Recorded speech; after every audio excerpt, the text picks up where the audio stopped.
So I was looking at your Twitter just before, and I saw that I'd never heard of long eggs. Oh yeah, I hadn't either until I worked on Surgeon Simulator. So how is it linked to Surgeon Simulator? Long eggs are, well, I don't know. How do you make them? How do you make a long egg? Um, I think there's some kind of, I don't know. I've seen the process once, or I've had the process explained, and I still don't completely understand it. I think it's some kind of tube thing.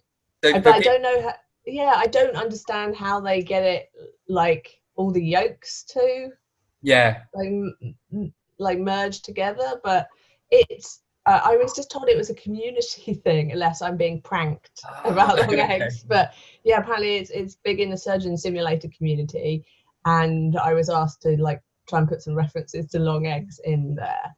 Oh, I see. And so yeah, there are a few long egg references and nods to long eggs.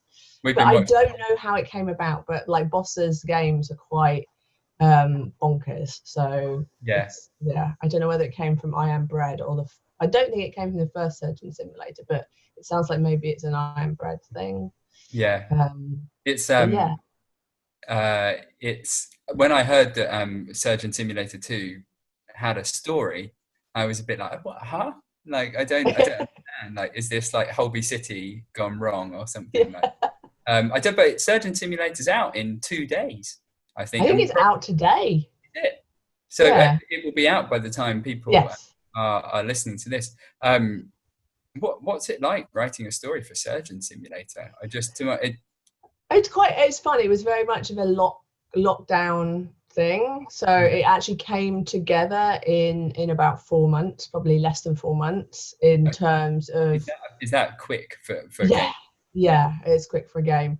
And so it it went from no story to creating the story, writing it, casting it, and recording the voice actors as well, and getting it in the game in about 4 months. Wow.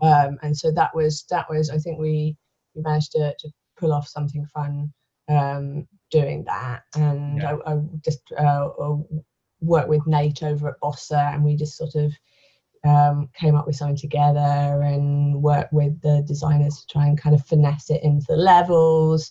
Yeah. And we got some great voice actors like Abu Salim. And yeah, it was really, really fun doing it. And I really like writing kind of slightly silly, kind of irreverent, humorous stuff that you don't get too much in games, and Yeah. Boss's games are good for that. So it was really fun to do. Must And be. it was a nice lockdown thing as well. It's nice to Yeah. write something funny in I was going to lockdown. say a nice tonic to Yeah. in this weird situation. Has lockdown been okay? I think all creatives have found lockdown. I think everyone, whether they're creative or not, has found lockdown stressful in different ways. I think creatives, certainly the ones that I've talked to, have found it pretty difficult because you have to be such a sponge Mm, for what's happening in the world, and stories and people and news and stuff. You have to sort of, it's all content. And so if the world is very dark, it can quite sort of get inside you and yeah. sort of inhibit your creative process, really. Yeah. And so I think it's it's a horrible irony, really, because it's a perfect situation to be creative in. You don't have to leave the house, you don't even have to get dressed, there's only kind of Zoom meetings, and yet it, like, no one's like felt like they really wanted to work. Yeah. So I've had a few projects on that have kept me sort of ticking over. But there's the plant obsession, which I mentioned, and kind of bringing the outdoors indoors. So that's kind of my main thing. I've just got obsessed with plants during How many lockdown. plants do you have? Is it Um, ridiculous? Do you have to no, it's fight not your way through? ridiculous. I built a shelf, or I had it built, a big shelf in my kitchen. Like, one wall is just plants. So there's probably about, I don't know, 25 plants there at the moment, and most of them came during lockdown. That must be a big Uh, shelf. yeah, it is. It's like a series of shelves. So I dedicated that wall Yeah. to plants in advance, and now I'm kind of filling it up. And yeah, so plants have been the main thing in lockdown. Yeah. But I did a lot of the prop descriptions in Surgeon Simulator during lockdown, so some of them are just are slightly bonkers, and like it's my lockdown, it's where I'm going mad in lockdown prop descriptions. Yeah. Which kind of works with Yeah, I suppose it's very in keeping with the tone of the game itself. So, I mean, typically, we know your name from video games.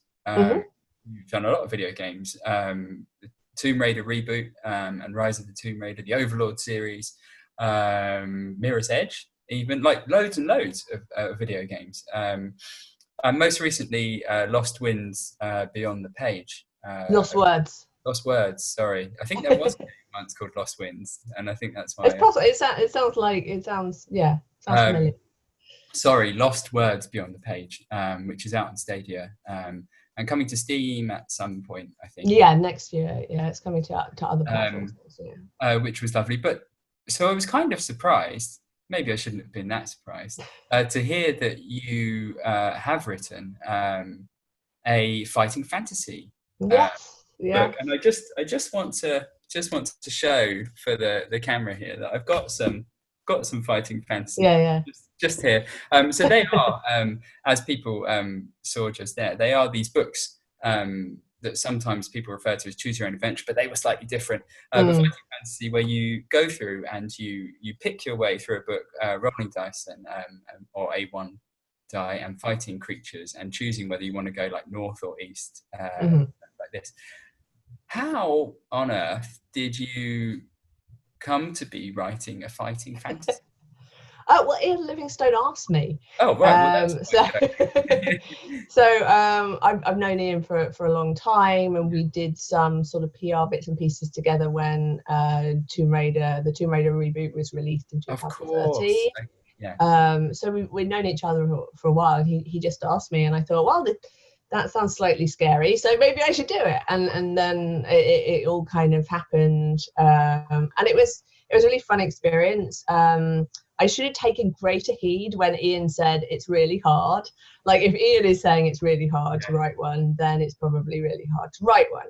And it took me a while to wrangle the structure of it a bit, and I tried different methods to kind of keep hold of all the bits and pieces, and all the different sections, because you leap all over the book when you're playing it, and you've got to make sure that no section that you're turning to is too near the section you've just come from, and you've got to have at least 400 sections, sometimes more, and sort of juggling that and word count was quite a challenge to keep hold of. I tried sort of various like flow charts, which were helpful but took so long, and I was trying color blocked Excel charts. Ian apparently does it all by hand. I started doing that, but my handwriting is so terrible it wasn't of use to anyone. And I had a great editor, Jonathan Green, who also writes a lot of fighting fantasy and other similar books, and he was kind of like my fighting fantasy editor.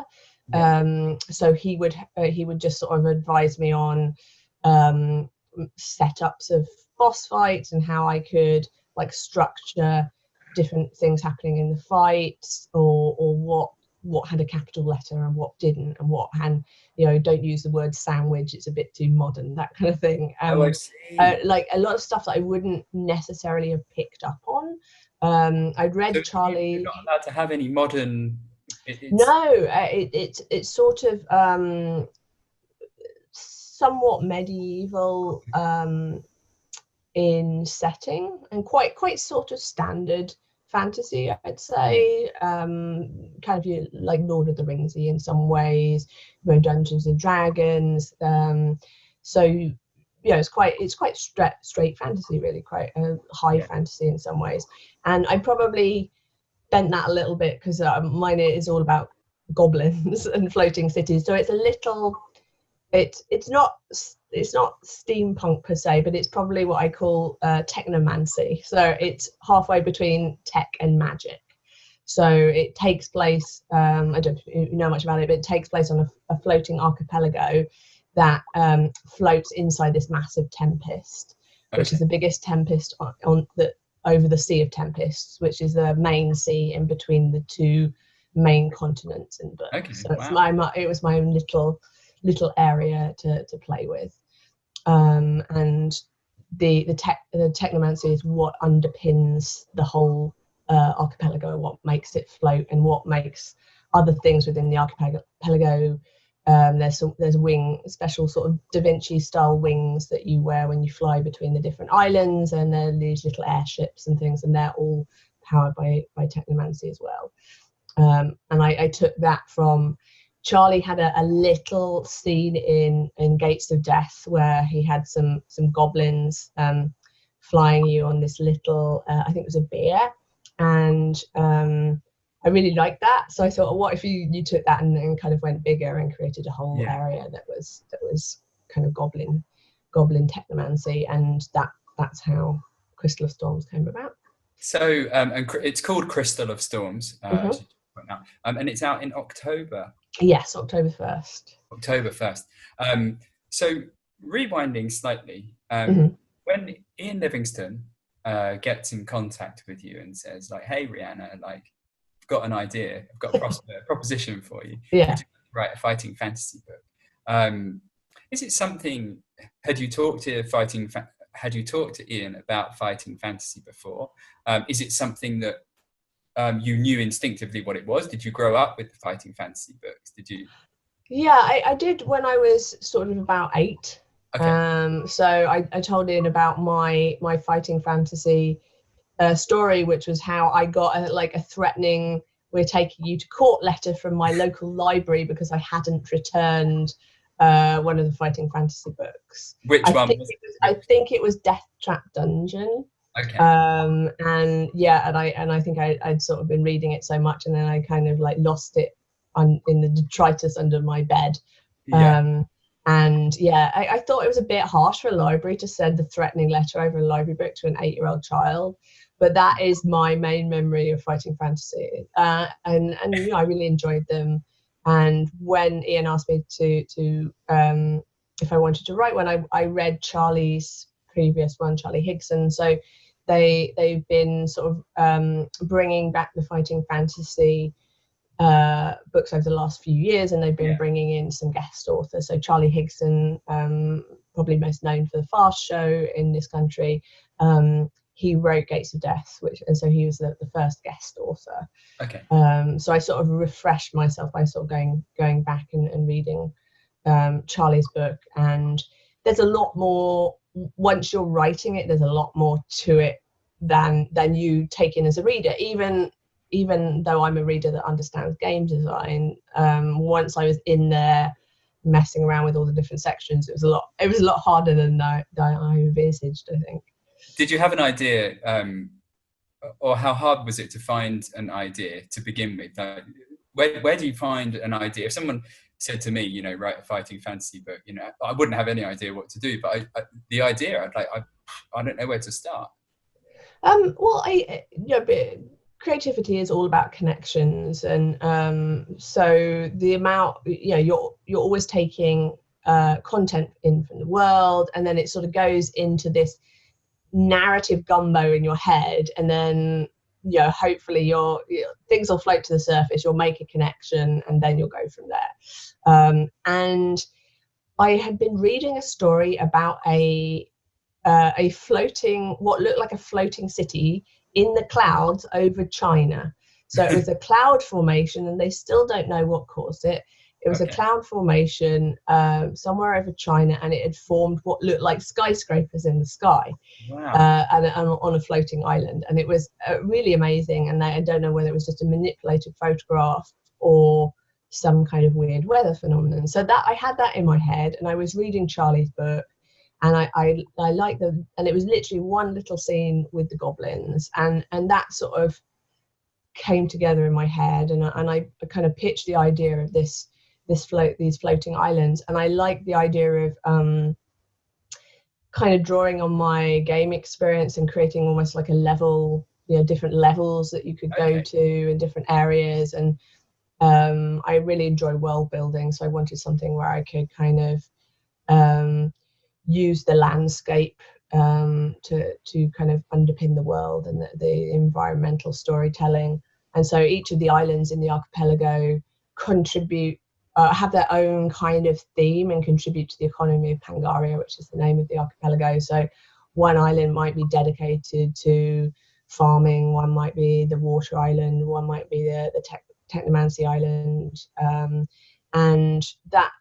So it sort of all kind of came together for a few bits and pieces in my head, and then I knew I wanted to use goblins as part of that, and it sort of I pitched the idea to Ian and Steve Jackson and Scholastic and John, and they liked it and allowed me to run with it. And then a lot of the kind of moment to moment stuff happened on the fly, so I didn't plan out too much. I knew what the islands were going to be, and I knew kind of the setup, and I knew that you were going to be so you're a member of the Skywatch, and the Skywatch are pretty much like the police force of the islands, but because nothing really happens too much on the islands like that, it's quite a peaceful place. You don't kind of have much to do, so you get a bit of a yearning for adventure.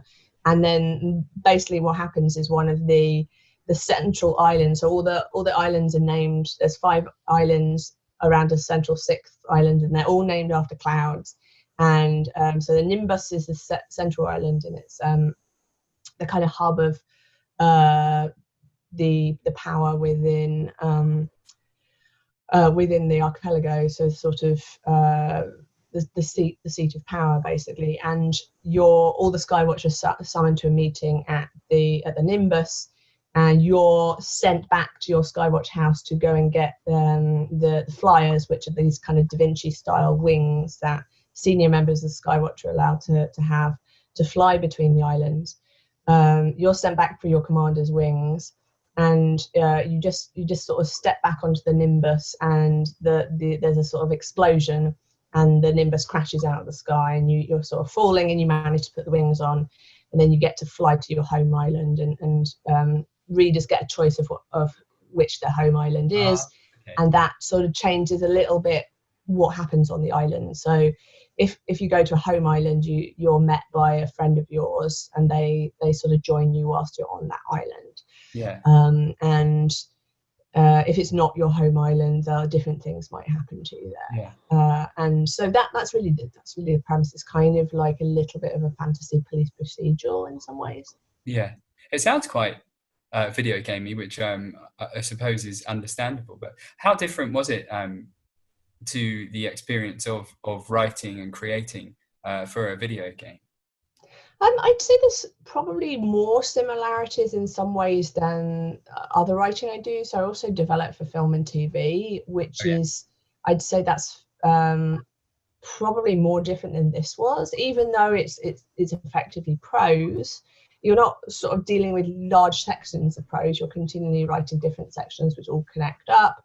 You've got to think about things like boss fights and the architecture of a boss fight, like what happens at different stages and things like that. You've got to kind of think of the levels. You've got to think of the items that players can pick up, may pick up, the level of gold they might have. So it had a lot of familiarity. I guess in game design, you don't do too much of that as a writer. You don't have to think too much about what items the player may or may not have, because someone else does it for someone else is doing it. So it'll probably be covered by the designers, and so I had a decent understanding of that from my work as a writer and as being a game journalist beforehand. Yes.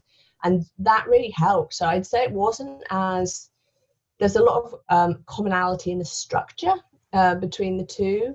But it was nice to be able to do a lot of world building and create my own little space within the fighting fantasy world. So it was a real kind of honor to be able to do that. And I've known Ian for a long time, and the fighting fantasy books are part of my childhood. So I almost curtsied when I met like Ian and Steve. I don't think I've ever met Steve before, but yeah, they were kind of part of my childhood. So Yeah, I'd say it was. There are similarities. There's similarities to all storytelling. Really, there's commonalities, but there's often a lot of structural differences. That's where you kind of have to change things up a bit.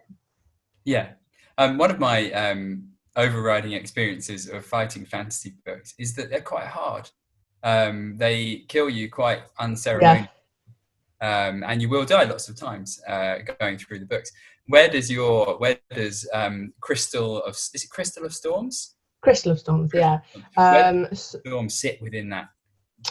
well, I was asked specifically by the publishers to not put too many permadeaths in, Okay. or to structure it so that you at least kind of there was sort of fair warning if Yeah. something was going to kill you. And yeah, I remember getting into a situation in Charlie's book where I was actually killed by a gate. And I was thinking, oh yeah, well, I should have seen that coming from the title of the book.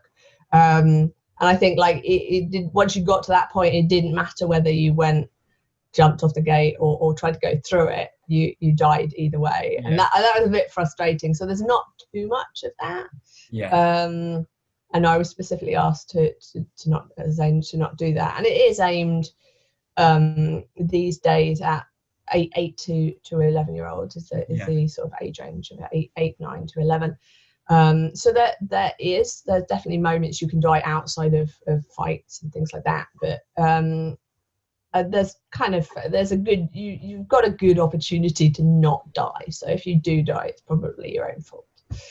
So you are the first female guest author so the first female author, as far as I understand, of fighting. Yeah, that's right. Yeah. So how does that change anything? Like, does it change anything? Do you purposely change things, or is it something that naturally comes through? Did you want that to be felt in the book, that this was told from a perspective? Not really. It was more kind of that I wanted it to be from my perspective, and you know, everything I am as a person and a writer, like being a kind of being a woman is part and parcel of that. But it's not like I can identify like this sentence has come from me as a woman, this sentence has come as me as being a writer, this is me as a goblin lover or something like that. So it's all part and parcel of it, but I didn't set out to be particularly womanly in it. Yeah. But I was aware, like, sometimes in the current climate, when you do things first as a woman, there's a lot more attention on that and kind of focus, and sometimes you're not allowed to, especially if you fail at doing it, or you're seen to fail at doing it, like you fail for womankind rather than for yourself. Like, men are allowed to fail for themselves on their own terms, and will often, particularly in Hollywood circles, get chance and chance and chance again. When women are seen to kind of underperform, they're seen to underperform because they're women, or there's a section of like the particularly the internet that will come down on them because they're a woman and see that failure because they're a woman and things like that. And that I was sort of aware of that, but it was quite minor. And I just kind of got on with the job, really. I was like, oh, okay, well, you know, I've been used to being one of the few women doing what I do for a lot of my career, especially in the early days. When I was a journalist, there were very few women doing that in the UK. When I went into games writing, there were very few women doing that. There are a lot more in both spheres now, which is wonderful to see. So I was kind of used to it. So there was a little bit of, I might get more like Eye of Sauron from the internet because of that. But then I get that because of my surname and things like that. So I'm kind of used to it. So once I sort of pushed that aside, I just got on with the task. Yeah. Are there any ways, are there any things that you're kind of deliberately doing that would feel different from people's maybe past experience of fighting fantasy? I guess more what I'm getting at is how, like, in what ways were the old books, if they were, you know, aimed towards boys, I suppose? I think it could be said that perhaps the covers were a little bit more skewed towards a male audience. Yeah. But fantasy covers in the 80s, you know, they were quite similar in detail. Like if you look at, for example, Josh Kirby's illustrations on my dad's books, that they were sort of, you know, they were a little bit more cartoony, but very sort of detailed fantasy covers you got in the 80s. And I know Ian and Steve used Game Workshop artists, so it had a very strong kind of D&D fantasy vibe. And kind of now, because that was probably the predominant fantasy that was around at the time. These days, I think fantasy has become a lot broader, and there are a lot more fantasy books out there for young people, and a lot more aesthetic diversity in fantasy. So I mean, I really like the covers, and this is no slight to the covers, and I think they did really well. But they are quite of their time, and I think they still work well for some readers. But Scholastic were keen to try something that they felt was more in line with what how fantasy is marketed to 8 to 11-year-olds these days, rather than 8 to 11-year-olds in the 80s. And so we kind of went with a different style, and a first female illustrator as well.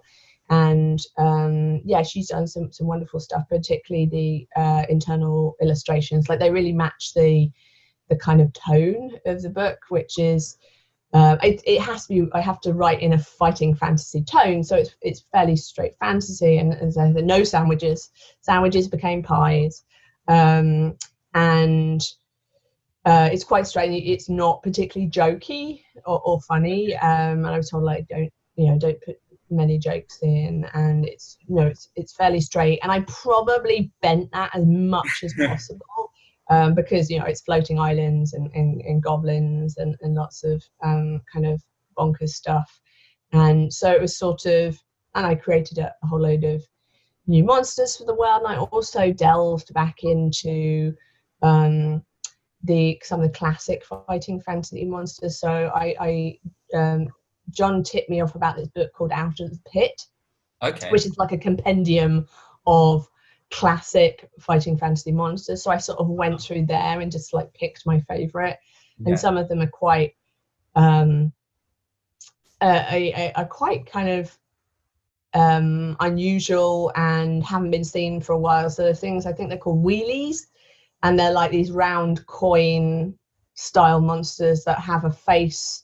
I think they have a face on one side, and they have little feet on each corner, and they have knives, and they sort of roll around. And I put them in because they sort of very much suited the world. And and that was very fun. So there's a lot of combining classic monsters with some of my own creation as well. So that was a lot of fun to do. Yeah. Has it whet your appetite to move into tabletop gaming at all? I've never really experienced it. I don't think I hung out with the right kind of geeks when I was a kid. And because I was an only child, I was very into what my dad did, and my dad was never particularly into it. Like, I think he'd maybe done it a bit at fantasy conventions and things like that, but he was much more into computers and gaming and electronics, and so that was what I became into. And he never sort of, I never remember playing role-playing games, tabletop role-playing games with my dad. But I remember playing computer games with him, and so that's what he was particularly into. So that's what I became into. So yeah, I've always sort of regretted that I've not had my life open to that kind of thing. And I know it's become more popular these days, and I'm probably a little kind of more open to like trying it out. But it was really fun to do, and with that structure, and I think it was more appealing to me than maybe a sort of straight prose fantasy book might have been, because it brought in on my gaming experience, and it felt like this is a good amalgamation of the experience that I've got in games and my experience as a writer. It feels like it's a good kind of conjunction of everything sort of merging together. Yeah. Do you think you'll take anything from your experience writing Crystal of Storms into writing video games? Do you think there'll be any? I don't know really. You can't really tell what's gonna. Everything goes back into the narrative gumbo. So and you just sometimes you can't tell what's going to come out. So I don't know. If there's anyone making a floating island game, then they should give me a call because I've thought a lot about floating islands. But I had fun with the fantasy of it, and that it was just as a piece of structure, it was really fun to do. So it was a kind of a challenge. And I think if I kind of was doing it over and over again, if I was doing it over again, I would probably do things a bit differently, knowing what I know now, because there was a lot of me messing around trying to hold on to the structure of it, and like, am I going to do this by freehand? Am I going to do a flowchart? Am I going to do an Excel sheet? And I probably wasted a bit of time trying to hold on to things. And I found a method that worked for me in the end. But it was definitely learning on the fly. How long did it take you to put together? A few months, maybe about because there were sort of different. There's sort of the pitching phase, and then I sort of wrote a bigger treatment of the book and sort of the main plot points and things like that, and the different islands and some of the things you might do on the islands. And so I think it was maybe somewhere between 5 or 6 months. Yeah. Including all of that, and then there was sort of the original meeting beforehand. But I went over my word count by quite a lot, but I don't think they cut anything back, so it's all there. And that was because I'm trained as a journalist. I get very anxious about the word count, and I kept emailing the publisher going, I'm a bit over, and it was like, I'm going a lot over, is this okay? And they're going, it's fine, because you get paid, you don't get paid by the word, so they don't really mind as long as they can put the pages in. But sort of controlling everything and that writing two little sections was quite a challenge. It was. I love finding new challenges. I love finding places that not too many people have gone before. This was just kind of it scared me a little bit, and so I thought, yes, I must do it if it's scaring me. It sounds great. I'm keen to read it, and I have a son who's 10. So great, okay. Bang in the right. So would you do it again? Definitely. I don't know if I'm going to be asked to do it again. I guess that might be down to sales. Have Ian and Steve read the book? I believe so, yes. And Ian sent me a very nice email about it, and I think that they're sort of keen to see how it would do, particularly with the new art style, which predominantly came from Scholastic. And I think all of us thought, well, let's give it a go. And we can see how fantasy is marketed to young people these days, and it's very in line with that. And Eva's done some great illustrations, and it's very tonally in keeping with the book. And Scholastic were very supportive, and I was very I was a bit anxious about it, because I was very aware that people would see my surname and think I was just like writing like my father, or it was like another Pratchett book. And I'm thinking, well, it's not like that. It's fantasy in the broad spectrum, but it's not. I hadn't thought of that. That must be that's a bigger deal than I imagined, I guess. I mean, I got I was getting quite anxious in my friends and going, oh, people are only pre-ordering it because they think it's going to be another Pratchett book, and it's like it's not because I've always said I won't write Discworld books, although I'm kind of involved with adaptations and things like that, and that's drawing on the skills that I've learned as a screenwriter working in film and TV, which I went into after writing with games, and I still do that now. So I've adapted 4 books professionally from book to screen, and only one of those has been one of my father's, and the rest were work that I got on my own. And so I kind of learned how to adapt through that. So I was a bit kind of like, oh, people are thinking it's just gonna be like my dad, and it's not, because it's in the fighting fantasy world, and also it's not a Discworld book, and but that's just kind of, I think part of it's like anxious writer stuff. Like so my friends were kind of talking me down, and like I was sort of worried about, just worried in the writer way, like, oh, am I going to get drummed off the internet or hunted down by fighting fantasy fans? No, of course not. And so I'm really curious. I'm delighted that people seem into it, and we'll just kind of have to see. I'd say it's maybe a little, I think it's still in the fighting fantasy wheelhouse, but because I'm using things that haven't really been seen in fighting fantasy before, like the floating archipelago and the kind of goblin technomancy, which it has been in there a little bit. I've just gone bigger with that, and I really appreciate Ian and Steve giving me the chance to do that. So yeah, the usual writer anxieties, but cut a writer and they'll bleed anxiety. So I think it's wonderful. I think it's very exciting, and I love that you've been able to put your own stamp, take it to your own place, in your own little corner of the fighting fantasy world.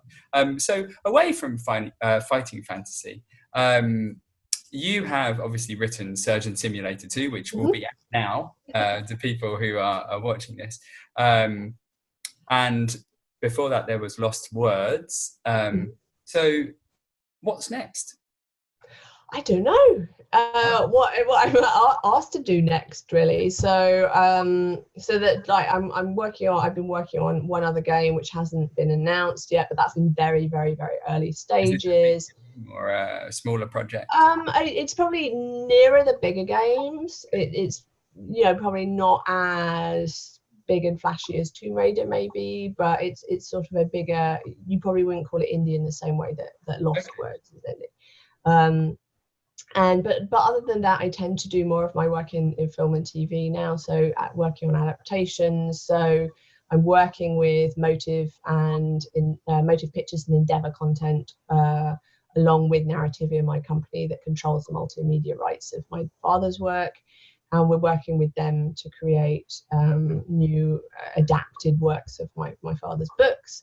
So I've got projects with them, and one in particular that I can't talk about that is that I'm writing. So I'm doing a lot of that. So Lockdown was mainly my Motive project, and Surgeon Simulator, and a book that I just sort of finished adapting. So I do lots of different things, and I think I like that, the difference in mediums. Like I've kind of always envied the career of people like Jane Goldman or Neil Gaiman, who have like not only written across different genres but for different forms as well. And in Jane in particular, she's done kind of comic book adaptations, horror film adaptations, she's written novels.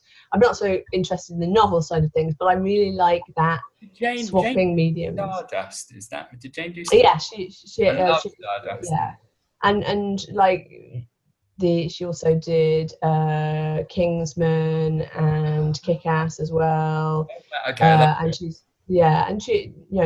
great. She's a real inspiration to me, and I really like that. That something about changing mediums really appeals to me. Like I have the kind of brain that I'm not so good at just focusing on one thing solely, and unless I'm kind of in the moment and on a deadline. But I will often write something, and then maybe I'll watch a few minutes of something on my iPad, and maybe I'll go and play some Don't Starve or Age of Mythology or whatever ancient game I'm playing in the background, and then maybe I'll go and listen to something on Audible. Like I'm always doing multiple things at the same time.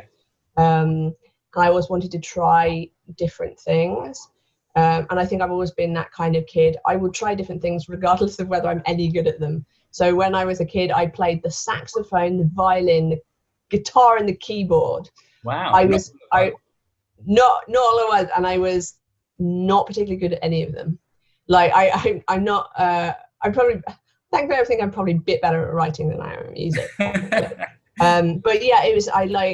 I like sort of trying out things and seeing what fits, and going from gaming initially into comics, which is where I first moved to doing the Mirror's Edge comics with DC Wildstorm, and then sort of I did the Tomb Raider comics and also some Thief comics with Dark Horse, and I've done a few other bits and pieces, and I really enjoyed that and kind of getting to know the medium and understanding how panels are put together and stuff, and I think every medium I've gone to, I've had to learn more about how to tell stories, and I think that using the techniques of that medium, and I think that makes me a stronger storyteller overall, so I can bring back what I've learned adapting for film or TV into my games work, and it makes me a stronger storyteller. And it's the challenge.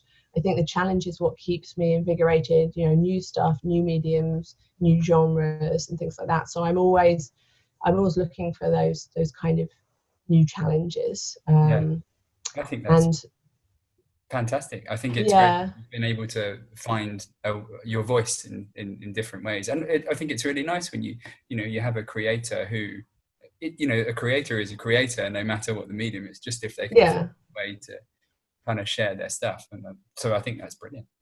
It doesn't work for everyone. It's just what works for me, and it means that I probably don't get as far ahead in any one as maybe someone who solely focused on one particular medium does.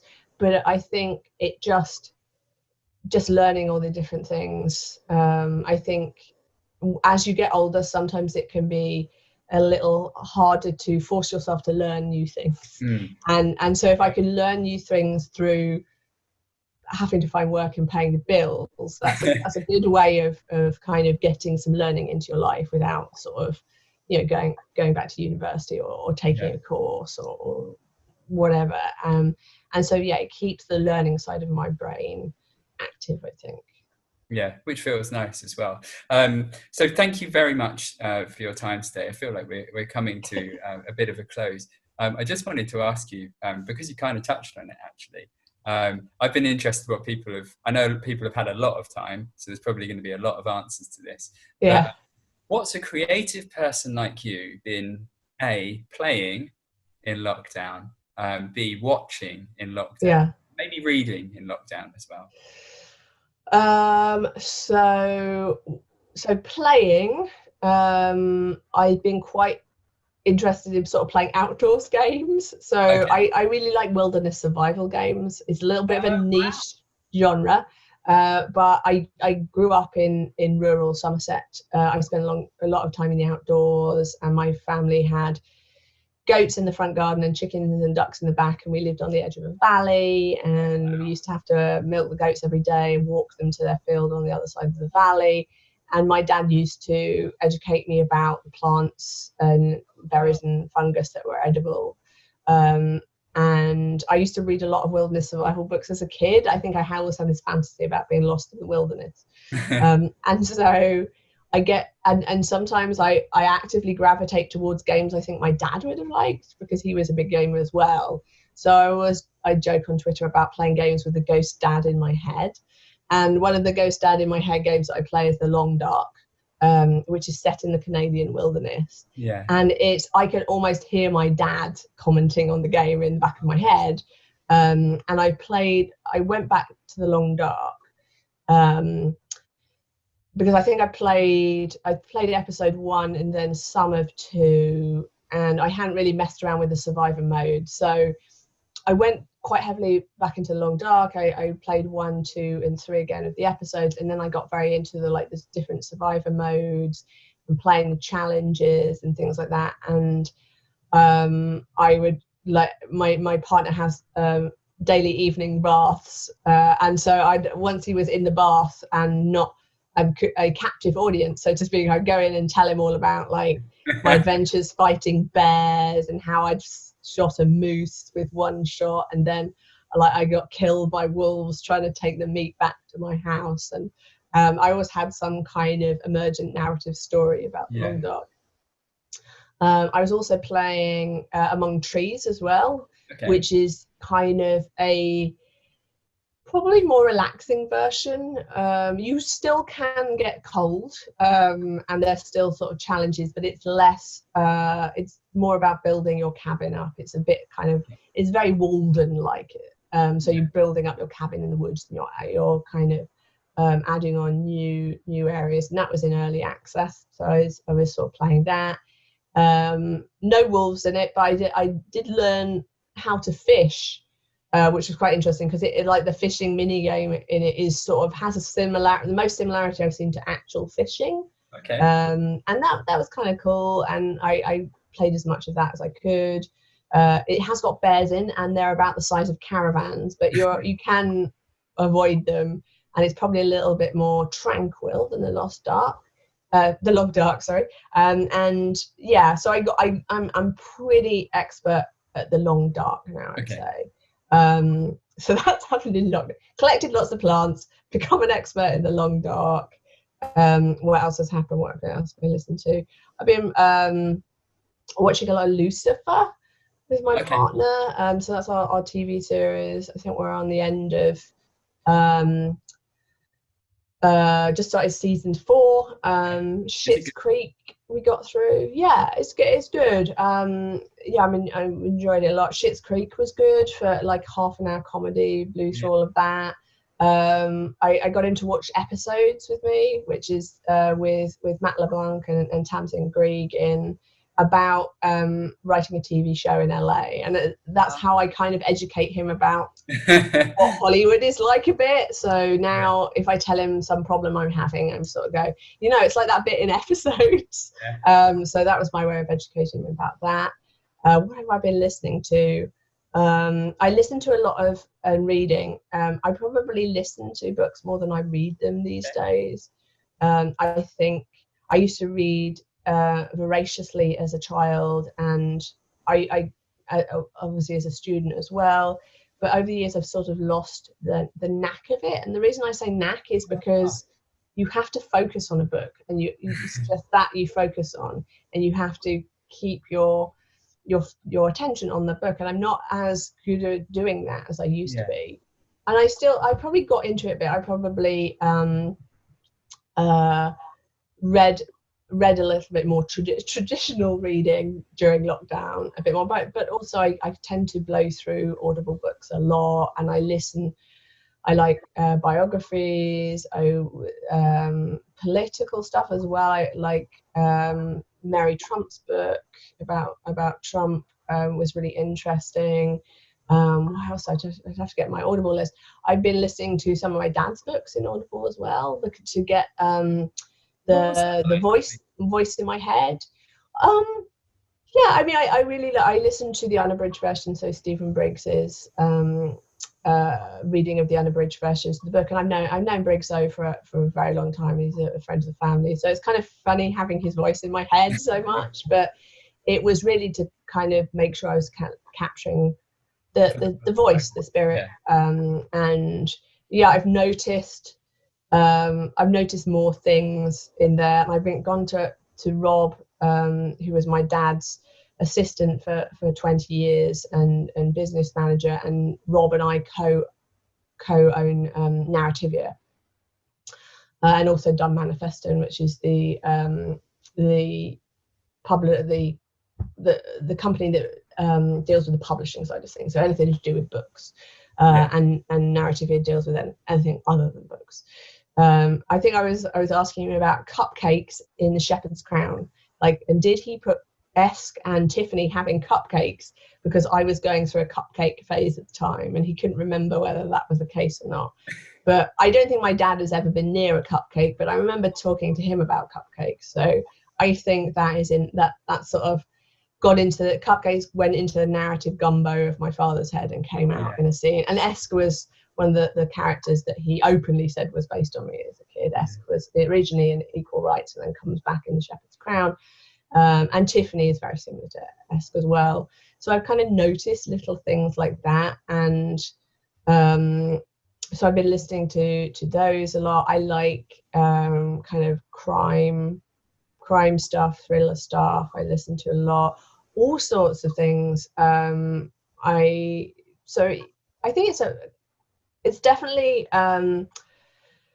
gravitating towards the outside without actually going outside. I'd say it has been a theme of it. And just becoming, I think I'm more of a robust cook than I used to be. I used to follow recipes a lot. Now I'm much more like, just what's in the fridge? Let's make a surprise dinner. Let's throw things together. And yeah, so I do think there's been some benefits during lockdown. And yeah, what about you? Have you sort of done things that you wouldn't normally play things? Yeah, I've been playing. So there's a game called Grounded that you might find interesting. It's by Obsidian, and it's like Honey, I Shrunk the Kids.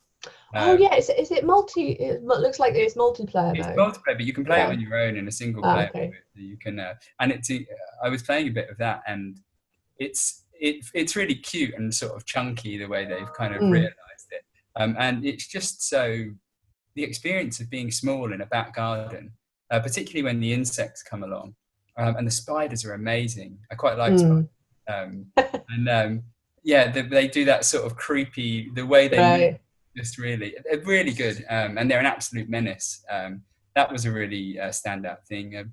We've been playing here the Uncharted game. I say me, I haven't been doing the brunt of the work, and it's been really nice seeing them because it's been like being on holiday. Uncharted 4, Lost Legacy. It was like they're gorgeous, and yeah, I've just been reading stuff, quite a lot of stuff that was prompted by the Black Lives Matter movement. Quite a lot of the authors that were suggested there, but some other stuff as well. So yeah, I've quite liked it. I've quite liked not having to go around to events. Being a bit more grounded in both senses of the word. But yeah, I mean, I didn't think I'd miss it as much as I do, but I think having that stimulation of going out and seeing people, or having a meal, going to a meeting, or going to a play or something like that, or the cinema, stuff that I kind of took for granted, suddenly like I missed it a lot more than I thought I would.